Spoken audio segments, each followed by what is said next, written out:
Hi BookTube, this is Johnny. I thought I'd make a video since I think it's been at least 24 hours and I got nothing else to do, so I was I've been finding myself today just wandering around in circles. I thought about going for a walk somewhere, taking my camera. It was a sunny day. It was like in the low 70s, you know, really nice weather, sunshine. And I thought, hey, I can just go somewhere and take photos and groove on nature. And several times I got dressed. I put on my street clothes and my shoes and got my camera ready, and as I was about to go out the door, I couldn't do it. I just said, hey, I just couldn't leave the house. We need bird seed.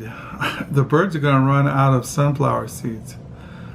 But I was thinking, my wife and I would always go to Zealand because the bird seed was cheaper in Zealand. But there is a hardware store around the corner from where we live that years ago, when Carol's mother was alive, I would take her there to buy her bird seed. And so I might just do that instead of going to Zealand. Just go over there and just pay a ton of money for 50 pounds of sunflower seeds, just because I don't really want to go to Zealand. Now, Zealand's only about 10 minutes from where we live. It's a short distance. It's just that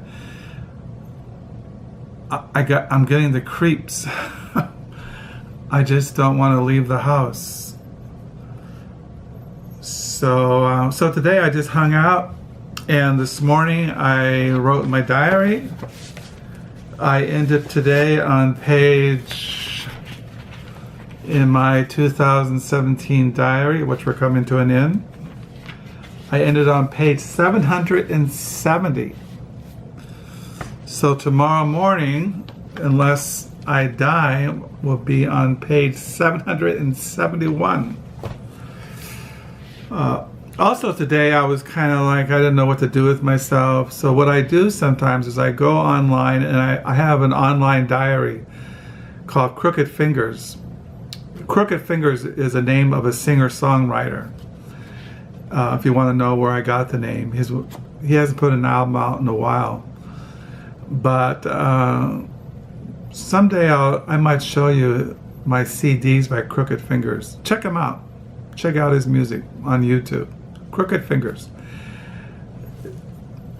And I was looking at my Crooked Fingers live journal going back to 2005. And I was wondering what my life back then was when I was working. I got fired from my job in 2007, June 21st, 2007. The reason why I got fired is because I was complaining too much about the long hours. We had gotten a new boss. They had fired all of the people I had worked for years, and we had a new boss, and everything was new, and they started requiring that we work 40, 45, 50 hours a week. And I said, when I started this job, I don't mind working once in a while 45 hours, especially when you're in egg production. The peak times like Easter, Christmas, and so you tend to work long hours. That I could see, but we were working 45, 50 hours every single week throughout the year. And I said, I can't do this. I mean, I have a family, I have a spiritual life, I have a personal life, and I don't want to work from 5:30 in the morning till 6, 7, 8 o'clock at night every single week. And I don't want to work on Sunday because I go to church. And finally they got sick of me, and because where I worked, I was the only really white guy that worked. I mean, that most of the people I worked with were Latinos and Asians, and they were really, they would work those long hours because they needed the money, because they had families not only in the United States, but they had families in Mexico and Asia that were depending upon them to provide for them. But me being a middle-class white guy, college educated, gone to grad school, I said, I can't work 50, 55. I can't work these hours. I got a life. I have, and they would just look at me, and finally, and my boss was a little guy from Cambodia, and he just took me to the boss's office and said, basically, then I got fired because I just said, I kept complaining. So, and I was kind of glad. I had worked there almost 14 years, and my kids, Beth, our youngest, had just gone to college, and I was planning on quitting when I turned 55. I was 50, I think, when I got fired. So, but I hated the job. I did it. It was grueling. I was always depressed, suicidal. I mean, I was sick, my ulcer, I was just absolutely miserable. And the people I worked with didn't speak English. It was just a very difficult, grueling job. It was all physical labor, and it was intellectually, it was soul destroying. That's what it was. And to be honest, I think I've never recovered. I think it broke me, that job. I mean, I haven't been the same person. But I'm living the life I wanted to live, and that's why I don't leave the house. This is what I've always wanted. Many years ago, when I left California, about 39 years ago, to go to Bible college, I was living in the San Francisco Bay Area. And I had been working in a rescue mission, and I left. And I was just basically, I had a girlfriend, a divorced woman, who was at least 5, 6, 7 years older than me, who had 2 small children. Really a wonderful woman, super smart.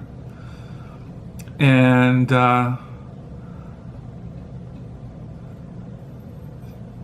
I realized that we were never going to get married, and that I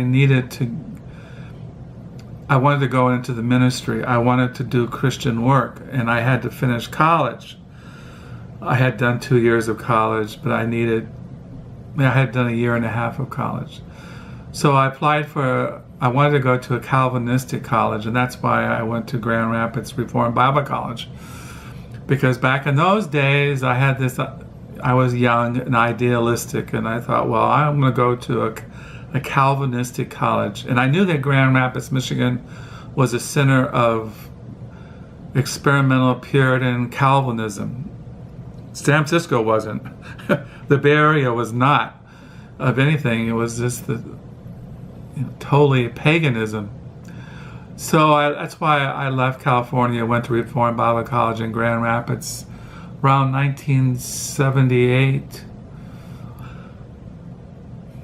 maybe 77, summer of 77, and I got a job at a rescue mission there in Grand Rapids. I had been in contact with them and told them what I wanted to do. I wanted to go to Bible college, and could I have a job there? And so I got a job at the rescue mission there in Grand Rapids, night supervisor. My job was to give devotions in the morning at 6 o'clock when the men came in for their oatmeal, and then at night I was night supervisor. I had to check the men in, make sure the doors were all locked, and if a church didn't show up at night for the evening worship service, I had to give a sermon or an exhortation.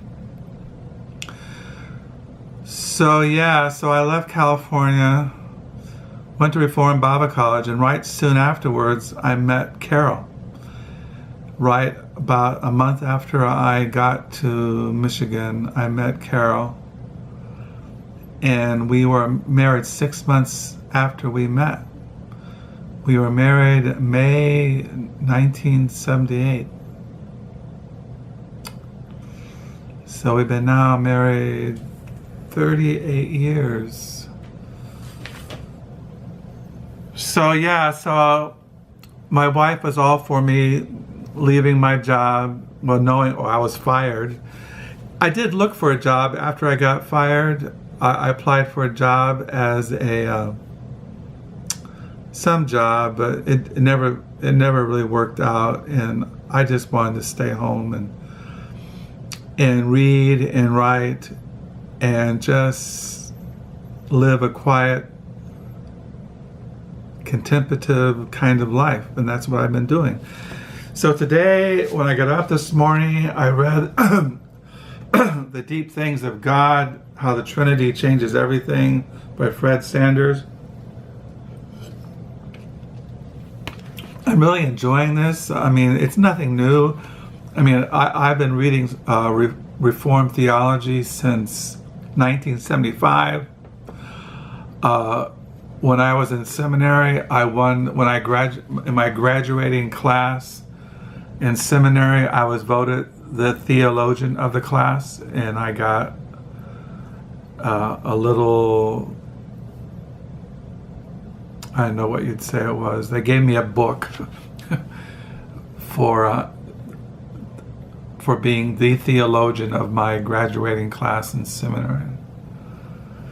So I've been reading theology and systematic theology, Reformed theology, Southern Presbyterian theology, medieval theology, ancient theology, Scottish theology. It just goes on, and I've read it for years and years and years, and so that's why this is not really new, but if you're going to read something in the morning, it's a good thing to read if you're a Christian. And then in the afternoons, I kind of put aside my Frankenstein by Mary Shelley and those biographies on Mary Wollstonecraft and Mary Shelley. And I read last night, and today I got back out a book I was reading last month, The Young Radicals in the War for American Ideas by Jeremy McCarter. This is, it says here, where do we find our ideas? What does it mean to live for them and to risk dying for them? For the Americans during the First World War I, these weren't abstract questions. Young Radicals tells the story of 5 activists, intellectuals, and troublemakers who agitated for freedom and equality in the hopeful years before the war, then fought to defend those values in a country pitching into violence and chaos. Based on 6 years of extensive archival research, Jeremy McCarter's dramatic narrative brings to life the exploits of Randolph Byrne and the bold social critic who strove for a dream of America that was decades ahead of its time, Max Eastman, the charismatic poet, propagandist of Greenwich Village, whose magazine The Masses fought the government for the right to oppose the war, Walter Lippmann, a boy wonder of socialism who forged a new path to seize new opportunities, Alice Paul, a suffragist, the woman's rights to vote, was that suffragist? I can't pronounce. Suffragist leader who risked everything to win women the right to vote, and John Reed, the swashbuckling journalist and impressionista, who was an eyewitness to and a key player in the Russian Revolution. So I started reading that last night and reading it today. I also read this afternoon, I got out, I've been trying to get this, it's going on 3 months, The Luminaries by Eleanor Catton. I don't know. It's kind of trudging along, but I haven't given up on it. I'm still reading it. And then I've been reading this evening Masscult and Midcut essays against the American grain by Dwight MacDonald. I've been reading the first essay, Masscult and Midcut, for about over a month and a half, and I read it and I think about it, and I read about it and I think about it, I read about it and I think about it. It's really worth reading if you're on BookTube. I could go more into that, but I won't. So that's what I've been reading. I mentioned I got this novel yesterday, a historical novel, The Instance of the Fingerpost by Iain Pears. And I mentioned I got this one too. Was that last week? The Portrait. And then this is the one I already had in our library, The Stones Fall by Iain Pears, historical fiction. So I got those out to put them all together in one place. So that's what's going on in my book world. I mean, I didn't get anything in the mail today. I just kind of hanging out here, writing in my diary, reading my books, wandering the house, watching the birds. I closed the house up, turned on the central air system, and I've been listening to some of my death metal, but I'm just kind of just waiting it out. So tonight, it is August the 23rd, 2017. It is a Wednesday. It is 6:22 in the evening, and I'm just waiting it out. Not much else to report. Like I said, I'm not sure what I'm going to read. I'll probably just read this, or I might just sit here and wait for nightfall, wait for darkness. So until next time, thank you for the new subscribers. Thank you for the comments. Hoping you're having a good day. And until next time, bye.